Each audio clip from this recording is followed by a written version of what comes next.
Morning math assembly में बैठे हुए आप सब वर्ग 6, 7, 8 के विद्यार्थी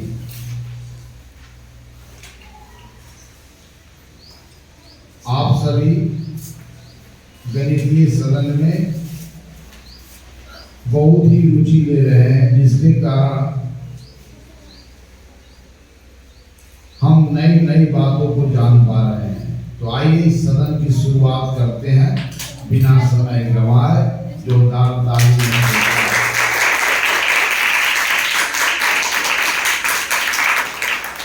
यह बात सत्य है कि अभी ठंड बहुत बढ़ा हुआ है, कपकपा रहे हैं हर लोग, लेकिन गणित के प्रति हमारी उत्साह और जिज्ञासा इस कदर है कि हम लोग गणितीय सदन को उसी तरह से जैसे पहले चलाते रहे, आज भी चलाने के लिए हम लोग संकल्प लिया है और उस दिशा में बढ़ भी रहे हैं। तो आइए आज क्लास 7 के बीजगणित का पहला अध्याय बीजीय व्यंजक, बीजीय व्यंजकों का वर्गीकरण पदों के आधार पर, बीजीय व्यंजकों का वर्गीकरण पदों के आधार पर, बीजीय व्यंजक में आए हुए किस पद को समान पद कहेंगे और पदों के गुणांकों के बारे में आज हम सीखेंगे। तो क्लास 6 में हमें बीजीय व्यंजकों के बारे में पता चल चुका है। चर और अचर संख्याओं के बीच गणितीय संक्रिया करने से जो समूह प्राप्त होता है उसे बीजीय व्यंजक कहते हैं। राइट, इसको लिख दिया जाए। चर और अचर संख्याओं के बीच गणितीय संक्रिया करने पर प्राप्त समूह को बीजीय व्यंजक कहते हैं। क्लास 6 में पढ़ाया ना, एक बार लिख दिया जाए। चर और अचर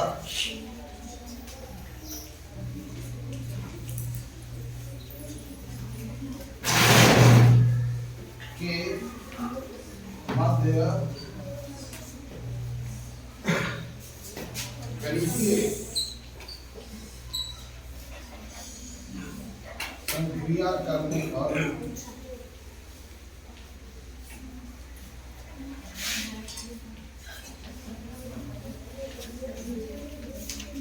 प्राप्त समूह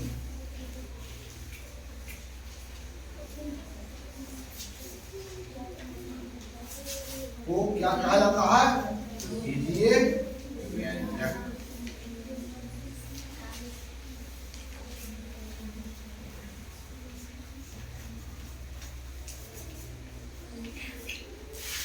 तो हमारे वास्तविक जीवन में अनेकों ऐसी परिस्थितियां आती हैं जब चर और अचर संख्याओं के बीच गणितीय संक्रिया करनी पड़ती है। तो गणितीय संक्रिया करने से जो वहां पर आपको समूह मिलता है संख्याओं का, जिसमें गणित की संक्रिया की गई हो, तो उस समूह को आप क्या बोलते हैं? बीजीय व्यंजक। अब यहाँ पर बीजीय व्यंजकों का वर्गीकरण हम पदों के आधार पर करेंगे। हमारे पास न जाने बहुत प्रकार के बीजीय व्यंजक हो सकते हैं, अलग अलग चरों में, एक चरों में, एक से अधिक चरों में। तो बीजीय व्यंजक के पदों से हमारा क्या मतलब है?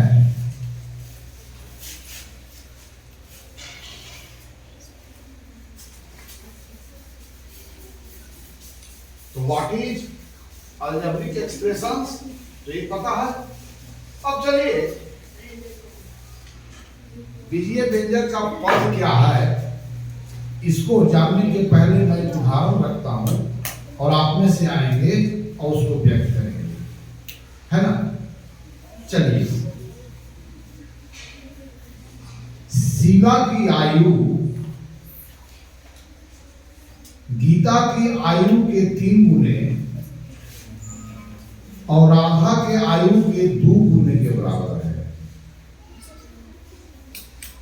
शीला की आयु राधा के आयु के 2 गुने, 3 गुने ना, और किसका बोला था? राधा के, और राधा के आयु के 2 गुने के बराबर है।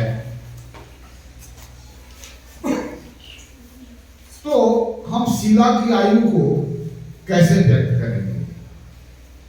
यहां पर राधा की आयु भी अज्ञात है और कौन सा अज्ञात है? 3 का मैं रखा था ना, मान लो नाम भूल जा रहे हो। ए का आयु, बी के आयु और सी के आयु, बी के आयु के 2 गुने और सी के आयु के 3 गुने के बराबर है। इस स्थिति में लिख दिया। तो यहां पर या शीला की आयु को आप रख लें। क्या रखे थे? शीला की आयु क्या क्या रखे थे बोलो? राधा की आयु कितना? राधा की आयु का 3 रखिए ना। और दूसरा कौन था? शीला, राधा और दूसरा कौन था? राहुल। चलिए कोई रख लेते हैं अपने सर, कोई रख लो। गीता था, गीता। अच्छा गीता। गीता के आयु के 2 गुने। इतना हमारे पास सूचना है। अब है कि शीला की आयु को हमको व्यक्त करना है। यहाँ पर राधा की आयु भी मालूम नहीं है और गीता की भी आयु मालूम। तो मान लो कि राधा अगर होगी, उसकी आयु होगी तो कोई ना कोई संख्या होगा, लेकिन वह संख्या प्रारंभ में मालूम नहीं है, इसलिए अज्ञात संख्या, इसलिए इसे हम लोग स्मॉल लेटर से डिनोट करेंगे। तो मान लो कि राधा की आयु X है और गीता की आयु Y है, तो हम शीला की आयु को क्या लिखेंगे? 3 में 1 से गुना करते हैं और यहाँ पर 2 में Y से गुना करेंगे और फिर इसको आपको जोड़ेंगे। तो इस प्रोडक्ट फॉर्म में कैसे लिखेंगे? 3x plus 2y। तो 3x प्लस 2y क्या है? शीला के आयु के व्यंजक है। शीला की आयु को राधा और गीता के आयु के पदों में व्यक्त किया। अब यहाँ पर देखा जाए, यह पूरा बीजीय व्यंजक में आपको क्या क्या करना पड़ा है? पहले 3 में 1 से गुना करना पड़ा है, फिर 2 में कितना गुना करना पड़ा है? 1 से y से, और फिर दोनों क्या कर दिए? जोड़ दिए। तो यह जो बीजीय व्यंजक हमें प्राप्त हुआ, इसमें 2 पद हैं और 2 चर हैं। तो 2 पद क्यों कह रहे हैं? बीजीय व्यंजक का पद भी, अब हम 3x की बात करें तो क्या 3x को बीजीय व्यंजक कहेंगे कि नहीं कहेंगे? और 2y को बीजीय व्यंजक कहेंगे कि नहीं कहेंगे? और 2 बीजीय व्यंजकों के योग को भी क्या कहेंगे? बीजीय व्यंजक। तो यहां पर 3x जो है उस बीजीय व्यंजक को आप क्या कहेंगे? तो वह बीजीय व्यंजक पद कहलाएगा। क्या कहलाएगा? अर्थात किसी बीजीय व्यंजक का पद भी एक बीजीय व्यंजक है। किसी बीजीय व्यंजक का पद क्या है? एक कैसा बीजीय व्यंजक है? जब चर और अचर में गुना करके या भाग करके प्राप्त किया जाता है। क्लियर हो गया? तो बीजीय व्यंजक का पद क्या कहलाएगा? कैसा बीजीय व्यंजक? किसी बीजीय व्यंजक का पद वैसा बीजीय व्यंजक है जो चर और अचर के बीच गुना करके या भाग करके प्राप्त किया जाता है। ओके, लिख लिया जाए। तो यहाँ पर देखेंगे तो इस बीजीय व्यंजक में कितने पद हैं? 2। क्योंकि आपका 2 बार गुना करने का मौका मिला। क्या? लेकिन इस ये भी तो बीजीय व्यंजक है, इसमें कितने पद हैं? 1। तो क्लियर हो गया ना? तो किसी बीजीय व्यंजक के पद से मेरा क्या मतलब है कि चर और अचर में जब गुना करके या भाग करके जो बीजीय व्यंजक प्राप्त करते हैं वह बीजीय व्यंजक को हम पद कहेंगे। ओके, मिटा दिया जाए प्लीज।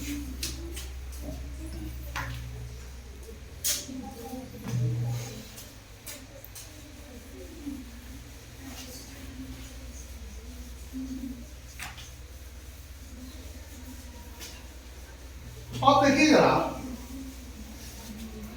3 में 3xyz जो हमारा बीजीय व्यंजक है, इसमें क्या करना पड़ा है? 3 में 1 से गुना किया गया, फिर तो यह क्या हो गया? बीजीय कितने चर में? 2 चर। कौन कौन? x और y। अब यहाँ पर हमें गुना करने का मौका चर और अचर के बीच में या भाग करने के मौका कितने बार मिला है? कितने बार यहाँ पर मौका मिला है? एक ही बार ना, एक ही बार मौका मिला है आपको ऐसा, जब यहाँ पर 3 संख्याओं के बीच में आप गुना करते हैं। यहाँ पर 3x और y में क्या किया गया है? गुना किया गया। एक ही बार में मौका मिलता है, तो 3 और x में गुना करके यह प्राप्त किया गया है। इसलिए इस बीजीय व्यंजक को हम क्या बोलेंगे? पद। और इस बीजीय व्यंजक में कितने पद हैं? एक पद। तो किसी बीजीय व्यंजक के पद क्या है? तो किसी बीजीय व्यंजक का पद वह बीजीय व्यंजक है जब चर और अचर के बीच या तो गुना करके या तो भाग करके प्राप्त किया जाए। टर्म ऑफ अलजेब्रिक एक्सप्रेशन, बीजीय व्यंजक का पद।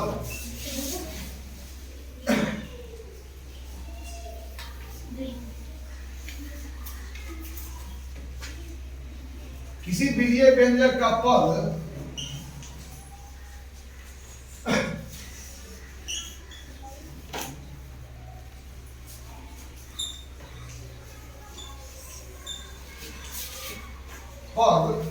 वह बीजीय व्यंजक है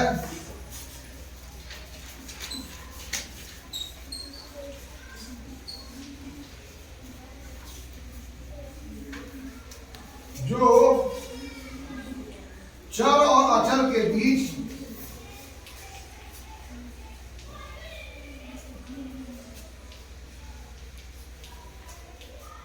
गुना कर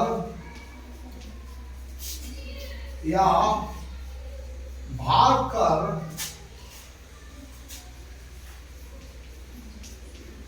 प्राप्त किया जाता है। ओके, अब आइए, अब तो हो सकता है किसी बीजीय व्यंजक में पदों की संख्या 1 हो, किसी बीजीय व्यंजक में पदों की संख्या 2 हो, किसी बीजीय व्यंजक में पदों की संख्या क्या हो? 3 हो। तब वहां पर एक बात और आएगा कि समान पद और असमान पद। कोई बीजीय व्यंजक अगर लिखा हुआ है तो उसमें जितने भी पद होंगे वह सभी असमान होना चाहिए।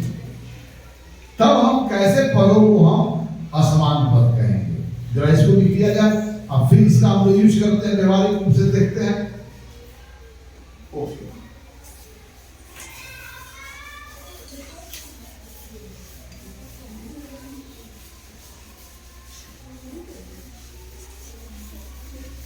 अब मुझे बताइए पदों की देखते हैं। या देखिए जरा बीजीय व्यंजक x square plus x z और plus 4 x square y z plus y 3mn plus n square plus n। क्या यह सभी बीजीय व्यंजक है कि नहीं है? चलिए, इस बीजीय व्यंजक के निर्माण में संख्याओं के बीच गुना करने का मौका आपको कई बार मिला है कि कई बार मिला है? 3 बार। अब फिर तीनों के बीच क्या किया गया है? योग किया गया। यहाँ वैसा कई बार मौका मिला है? यहाँ कई बार मौका मिला? यहाँ कई बार मौका मिला? 3 बार। तो यह बीजीय व्यंजक में पदों की संख्या कितनी हो गई? 3। इस बीजीय व्यंजक में पदों की संख्या क्या हो गई? इस बीजीय व्यंजक में 2, इस बीजीय व्यंजक में 3। तो यहाँ पर अब देखिए, यहाँ पर जो पद है वो x में 1 से गुना करके प्राप्त किया गया। यहाँ पर पद का प्राप्त करने का तरीका कुछ और है x और z में, और यहाँ पर जो पद प्राप्त किया गया है 4 में 1 से, ऐसा कर सकते हैं। यहाँ पर जो पहला पद है y में z से गुना करके प्राप्त किया गया है और दूसरा पद y में। तब यहाँ पर देखे कि यह दोनों पद क्या कहलाते हैं? असमान पद। तो कोई भी बीजीय व्यंजक में कितने पद हैं इसका निर्णय करने के पहले उनके सभी पद असमान होना चाहिए।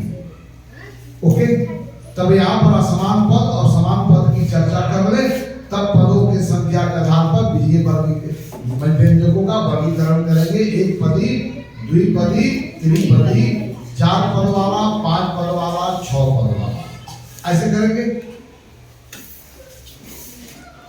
तो अब देखिए, मैं कह रहा हूं फिर से, 2 में y से गुणा करते हैं तो गुणनफल को क्या लिखेंगे?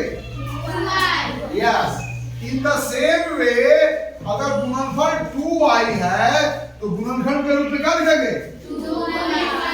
यस,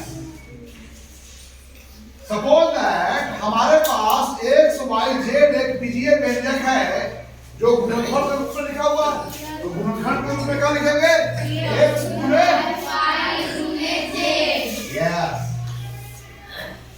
तो यहां पर देखा जाए कि किसी बीजीय व्यंजक के 2 पद असमान पद कहे जाते हैं यदि उनके चर गुणनखंड बराबर नहीं हो। चर गुणनखंड बराबर हो तो वह समान पद कहे जाएंगे, चर गुणनखंड बराबर नहीं हो तो असमान पद कहे जाएंगे। अब देखिए, 3x 2y जो व्यंजक है इसका 2 गुणनखंड है, एक गुणनखंड अचर है और दूसरा गुणनखंड क्या है? चर है। और दूसरा है x y z, यहाँ पर तीनों गुणनखंड अचर चर है, लेकिन अचर गुणनखंड के रूप में क्या है? 1 है, क्योंकि 1 को गुणनखंड के रूप में नहीं दिखाया जाता। अब देखें जरा, तो 3x और 3y किसी बीजीय व्यंजक के 2 पद हैं, तो यह दोनों पद का चर गुणनखंड क्या बराबर है? नहीं, इनका चर गुणनखंड क्या है? x है और इनका चर गुणनखंड क्या है? ऐसे 2 पदों को हम लोग क्या बोलेंगे? तो क्या 3x स्क्वायर और 3x यह समान पद है कि यह समान पद है? समान पद। ओके, 3x स्क्वायर और 3x स्क्वायर और 3x स्क्वायर और 4x स्क्वायर यह कैसे होंगे? अब देखिए, 3xyz और 3yz कैसे पद होंगे? बोलो। 3yz और ओके, अब बोलिए 3yz और 6z कैसे होंगे? क्योंकि इनके चर गुणनखंड y और z है और इनके चर गुणनखंड यस। तो आप समझ गए ना? तो कैसे 2 पदों को हम लोग असमान पद कहते हैं और कैसे 2 पदों को हम समान पद कहेंगे, जरा मिटा दिया जाए। तो पद भी अंत में क्या होंगे? बीजीय व्यंजक। अर्थात जो बीजीय व्यंजक के चर गुणनखंड बराबर हो जाए तो वैसे बीजीय व्यंजकों को हम क्या कहेंगे? समान पद, है ना? 2 या 2 से अधिक वैसे पद जिनके चर गुणनखंड वेरिएबल फैक्टर्स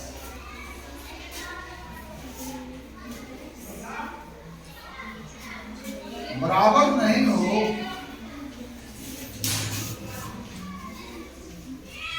तब उन्हें असमान पद कहा जाता है।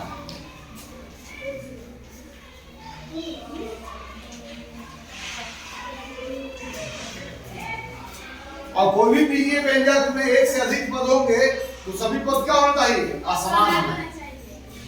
वैसे बीजीय व्यंजक जिसमें 1 से अधिक पद है तो 1 से अधिक पद का निर्णय कब होगा?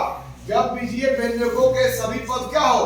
असमान हो, तब वहां पर एक पदी, द्विपदी, त्रिपदी, 4 पद वाला, 5 पद वाला का निर्णय होगा।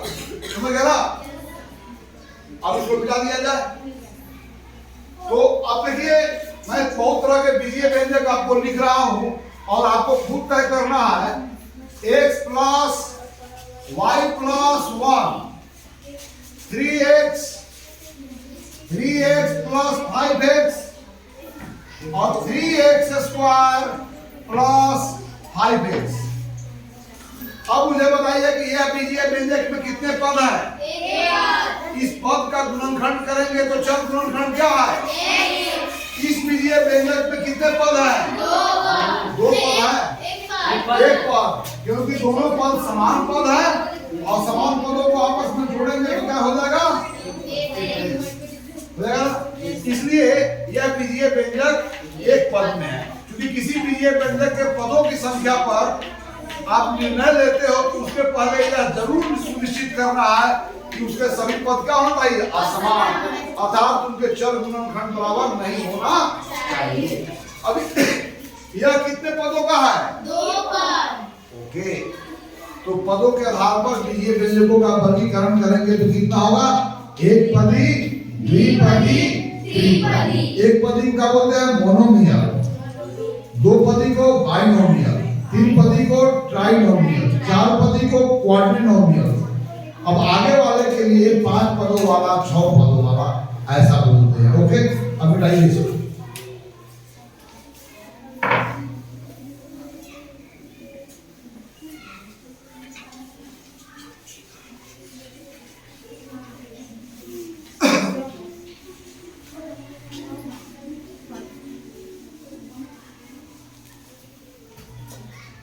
अब हम लोग पदों के गुणांक के बारे में, कि पद का गुणांक क्या कहलाता है, अर्थात किसी पदों का जब गुणनखंड करते हैं तो वहां पर चर और अचर 2 प्रकार के हमें गुणनखंड मिलता है। तब यहाँ पर गुणांक 2 प्रकार के होगा। एक होगा अचर गुणांक जिसे संख्यात्मक गुणांक बोलते हैं, न्यूमेरिकल कोएफिशिएंट, और दूसरा गुणांक होगा वेरिएबल कोएफिशिएंट। ओके, तो इस बात को समझें तो बहुत सारे प्रयास वाला चीज दिया हुआ है, तो 4 इसमें फटाफट आकर के बना लें ताकि हम समझ जाएं कि पिछली बातें को आप बेहतर ढंग से समझते हैं। तब हम अगला चर्चा करेंगे कि किसी बीजीय व्यंजक में आए हुए पदों के गुणांक से मेरा क्या मतलब है। आइए पहला सवाल, आइए सर। पहला, इसमें से एक पदी, द्विपदी और त्रिपदी बीजीय व्यंजकों के रूप में छाटिए फटाफट। उसमें बहुत सारे व्यंजक दिए हुए हैं और उन व्यंजकों को आपको पदों के आधार पर उनको सॉर्ट आउट करना है। एक पदी है, द्विपदी है, अभिधेय है। फटाका लिखो, वो लिखना नहीं है, आप क्वेश्चन में लिखे।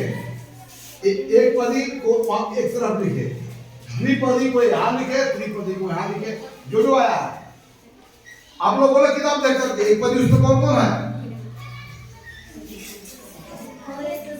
हाँ, और कोई है?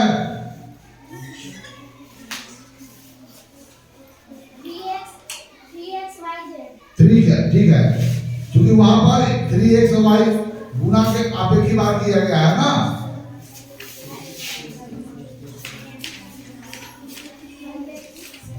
चलो हो गया। अब आपको नहीं, आप चलिए, अब दूसरा ये द्विपदी वाला आइए।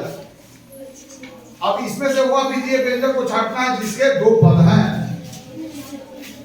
आइए, you have to sort out those expressions having only 2 terms that are they are called binomials। फटाफट वहां, और उसके बाद फिर त्रिपदी के लिए तैयार हो जाओ। द्विपदी में कौन कौन से आ जाएंगे?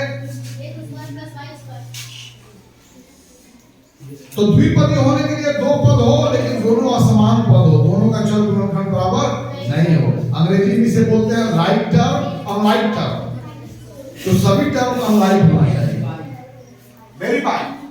त्रिपदी भी है तो आपको द्विपदी से छाट दिए। चलिए त्रिपदी वाली आइए। Yes, you have to write down those expressions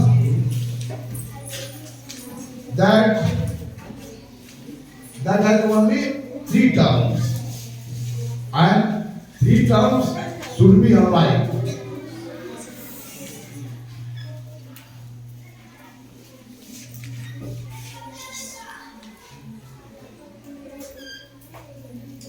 क्या लिखी होगी?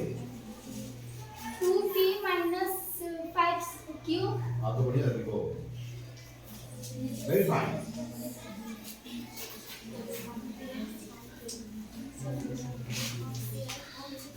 तो फिर से एक बोले, युवा बीजीय व्यंजक जिसमें केवल एक पद हो अर्थात चर और अचर के बीच में गुना या भाग करने का मौका हमको एक बार ही मिलता हो, तब उसे कैसा बीजीय व्यंजक बोले? एक पदी। हुआ बीजीय व्यंजक जिसमें दो पद हो और जिसमें तीन पद हो, तो एक साथ बहुत सारे बीजीय व्यंजक दिए हुए थे, जिसमें आपका टास्क था एक पदी, द्विपदी और त्रिपदी के रूप में उसको अलग अलग छांटना, है ना।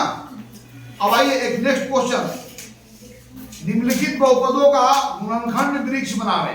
देखिए जरा, जैसे यहां पर हमारे पास देखिए जरा 4x + 3y होगा, तो पहला पद का गुणनखंड करेंगे तो क्या मिलेगा? 4 गुणे 8। दूसरा पद का करेंगे तो क्या होगा? 3 गुणे y। तो यहां पर मैंने क्या किया है? इस बीजीय व्यंजक का गुणनखंड वृक्ष को मैंने तैयार किया। तो ठीक इसी तरह से यहाँ पर दो में जितना भी दिया हुआ है उसमें एक पद होंगे तो एक पद का गुणनखंड करेंगे, दो पद होंगे तो दो पद का करेंगे, तीन पद होंगे तो क्या होगा? लेकिन एक बात को ध्यान देना है, फिर से मैं बोल रहा हूं, किसी बीजीय व्यंजक को प्लस चिन्ह के द्वारा उसके जितने खंड बनते हैं वो सारे टुकड़े या सारे खंड उस बीजीय व्यंजक का पद कहलाता। ओके, अगर एक पद आया होगा तो एक बार गुणनखंड करेंगे, दूसरा पद जो है वह किन-किन अचर, चर और अचर के बीच में गुना करके प्राप्त किया गया है, इसको बताना है। इसलिए कम ऑन और 2 का सभी क्वेश्चन को सोल्व कीजिए।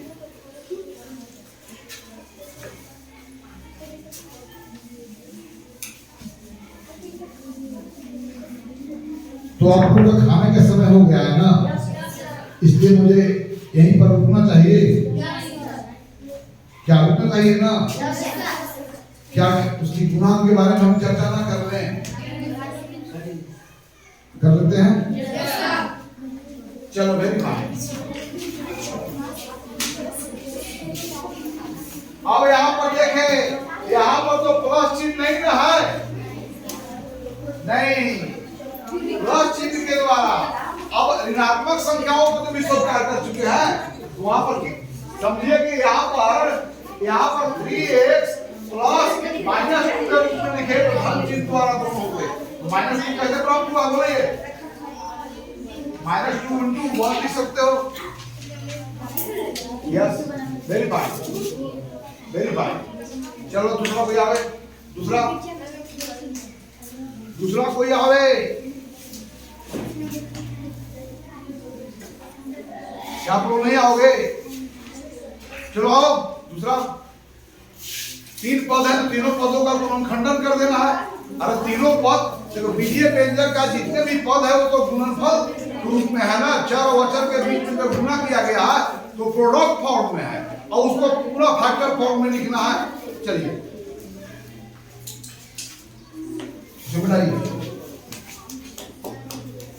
तो आप जो है बीजीय व्यंजक का गुणनखंड वृक्ष को तैयार कर रहे हैं। किसी बीजीय व्यंजक का गुणनखंड वृक्ष तैयार करना माने उसके पदों को गुणनखंडन करना। यदि द्विपदी होगा तो दोनों पदों को गुणनखंड करने की आवश्यकता होगी, त्रिपदी होगा तो तीनों पदों की आवश्यकता होगी, 4 पद होगा तो चारों का, एक पद होगा तो केवल एक ही बार आपको मौका मिलेगा। चलिए, पहला पद किन किन संख्याओं में गुना करने से मिला? 4, x को 2 बार गुना किया गया है और y को 1 बार। दूसरा पद है उसमें किन चर और किन अचर के बीच में गुना किया गया है? 4 है, -4 है। आप देखिए जरा, -4x आपका बीजीय व्यंजक है तो बताइए कि -4x आपको कैसे मिला है? -4 में 1 से गुना करने पर मिला है। तो इस सेकेंड टर्म का गुणनखंड वृक्ष तैयार कीजिएगा तो क्या लिखेगा? 4 गुणे 1 प्लस उसको भी गुणनखंड रूप में दिखा दीजिए, या 1 गुणे उसको भी दिखाई दीजिए। यहाँ पर देखिए केवल अचर के बीच में भी जो गुना करने से है उसे भी बीजीय व्यंजक कहा जाता है। चर और अचर में तो कहा ही जाता, केवल अचर के बीच में भी जो आपको संख्या मिलेगा वह बीजीय व्यंजक कहा जाता है। अर्थात बीजीय व्यंजक क्या है? संख्या है। वह संख्या अंकों में व्यक्त हो या अक्षरों में व्यक्त हो।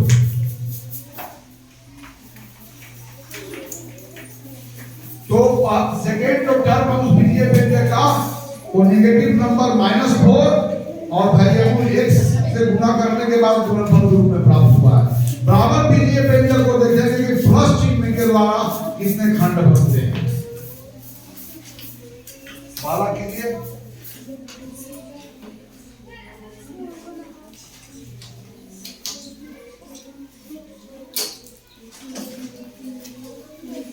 अब दूसरा पद -4 है तो वहां पर कैसी संख्या रही होगी?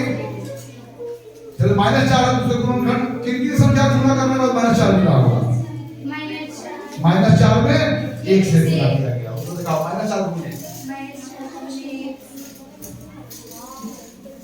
यहाँ पर चिन्ह को नहीं दर्शाना है ना।